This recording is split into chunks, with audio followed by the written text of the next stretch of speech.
What is up, gamers? Today I'll be talking about my top 5 favorite guns in Phantom Forces. So, just a reminder, this is all of my opinion and sometimes stats. There's probably just 2 guns you will not agree with, and it's understandable that you will not because they just never make the top guns list. So, without further ado, let's just get straight into the list. At the number 5 spot, we have the Hbar. Hbar is literally just a beast, is the best AUG in the game, no doubt, and is just insane. It has 42 bullets of just mayhem and no recoil whatsoever. For an LMG, that is insane.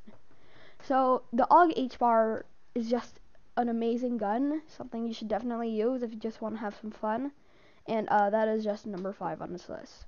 So, at number 4, we have the L86 LSW. The L86 is just also another insane gun, but I say it's slightly better than the AUG Hbar for one reason: damage. The damage on this can actually 3-shot instead of 4-shot like the AUG Hbar can. But that doesn't mean you should degrade from using the AUG Hbar. You should definitely use the AUG Hbar. It has better recoil than the L86. So that is my number 4 spot on this list. So at number 3 is actually a tie between the C7A2 and the M231. This is the one you probably wouldn't have been expecting. The C7A2 and M231 are pretty interchangeable and are just incredibly similar guns overall. I say they're both like a tie because they're like the most different guns in the game from each other. The C7A2 has no recoil and the M231 has loads of recoil. The C7A2 has no recoil whatsoever and something you should definitely use. It doesn't do the greatest of damage overall, but it's still a really good gun, and you can just laser people from like 300 studs away or something, because the thing has like insane damage range. And also the M231, I also put it on here because that thing is like insane at close range.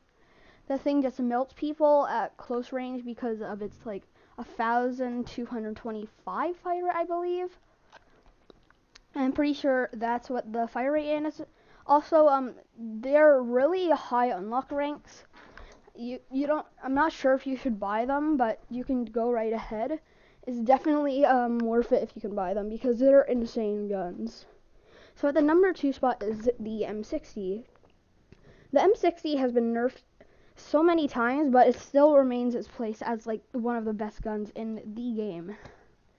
The M60 is unlocked at such a low rank, and it needs to be like nerfed even more because the thing is still like overpowered as hell.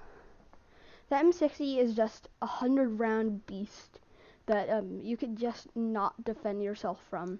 This gun is insane and something you could invest your time over, but you'll just get kicked because people will like freaking like bully you for using a no skill weapon. Now for some honorable mentions. One of them is a Scar Hammer. It almost made the list, but it's just nerfed and it's not as good as it used to be. It is still a great gun no matter what, but just missed out the list slightly. Another honorable mention is the M4A1. The M4A1 is just a really solid pick overall. It's not outstanding, but it's just like the most middle of the ground gun you can get, and it's just a really insane gun overall. So the number 1 spot, we have the RPK-12. So the RPK-12 performs similarly to like an MG3 KWS, but only it's burst. So you may be thinking, the MG3 KW is better because it's like after and some crap. But no, the MG3 KWS is not as good as the RPK-12 for one reason: recoil. The RPK-12 can shoot 1,000 rounds, 45 damage. I'm pretty sure it can 3-shot, and no recoil whatsoever. If a setup that just makes it no recoil, obviously. So the RPK-12 is the best gun in the game, and it's an insane gun you should definitely invest your time with. It is an insane gun, something you should definitely use, and yeah, that's number 1. Thank you for watching, and remember, this is just my opinion. I've never made like a top list like this before, so let me know how you did it. And I'll just be making a top 5 worst list next. That might be a pretty controversial opinion, but yeah, see you next time, gamers.